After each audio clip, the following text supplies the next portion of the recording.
Do not be deceived by worldly success. Just because someone excelled in the secular does not mean they are ready to carry spiritual authority. The kingdom of God operates differently. It's about destinies, powers, and lives, not fame or intellect. Listen carefully, because this message can protect you, your church, and your future leaders. Many times, as ministers of the gospel, we are tempted to equate secular excellence with spiritual readiness. A businessman who has built an empire, a musician who has filled stadiums,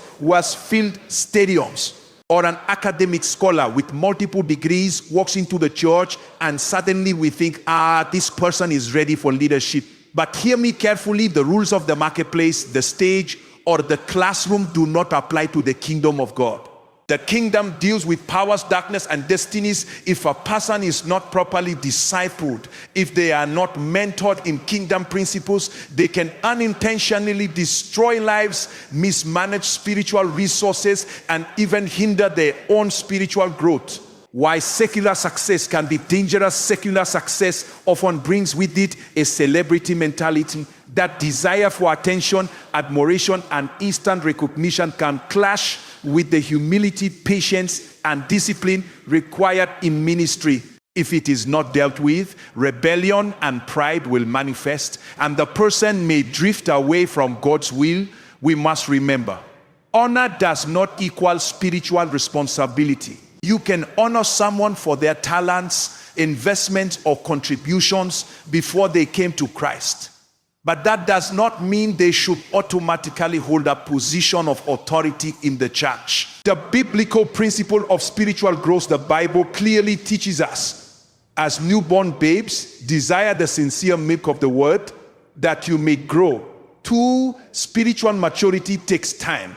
It is cultivated through discipleship, not by titles, money, or popularity. You can recognize a truly discipled person by their character. Living by faith, they trust. They trust God in every decision, not just when things are easy. Walking in love, they treat everyone with respect and dignity, not just the influential. Death to the flesh, they deny self, pride, and personal gain in favor of God's will.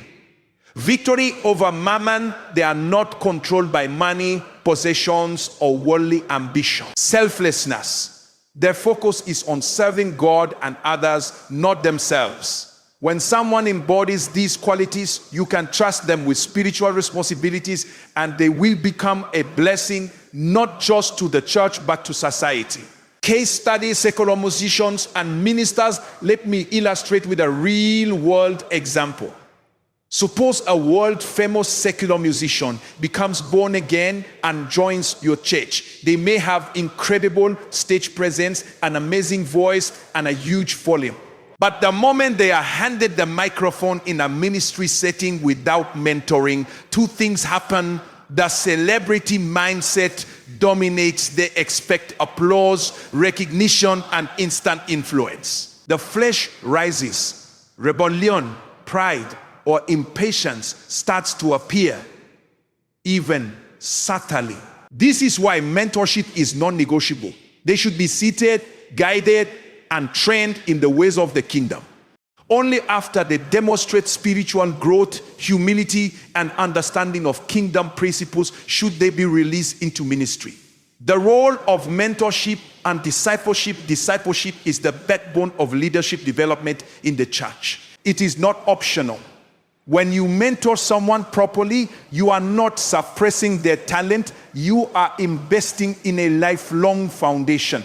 A well-mentored individual speaks and acts in a manner that reflects God's principles, walks in humility and love, even when others treat them poorly, handles resources responsibly, knowing that every gift is accountable to God, is equipped to influence not just the church but the broader society positively. In fact, studies show that over 60-70% of people who eventually rise to government or societal leadership come from the church. This demonstrates how critical proper mentorship is, not just for the church, but for society at large. Many ministers and church leaders make the mistake of assuming that someone who is successful in the secular world is automatically ready for leadership in the kingdom. This is a dangerous misconception. Kingdom leadership is not about IQ, wealth, or popularity. It is about character, obedience, and spiritual maturity. Here's how to properly identify spiritual readiness. 1. Check for humility, not just talent. Secular success often breeds confidence, and confidence can sometimes masquerade as humility. True spiritual readiness is revealed by how a person responds to authority and correction. Humility test: when corrected, do they accept it gracefully or resist?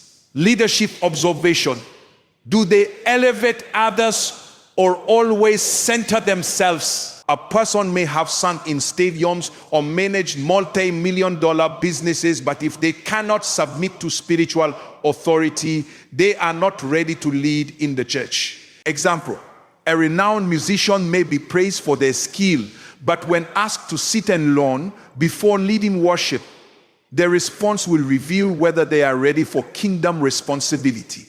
2. Examine their walk of faith. Secular success often comes with reliance on intellect, strategy, or luck.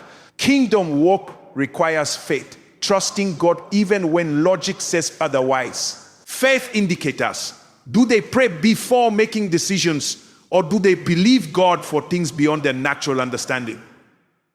Do they believe God for things beyond their natural understanding? Are they consistent in personal devotion and study of the word? Spiritual readiness is measured by obedience to God in small and unseen matters, not just public performance.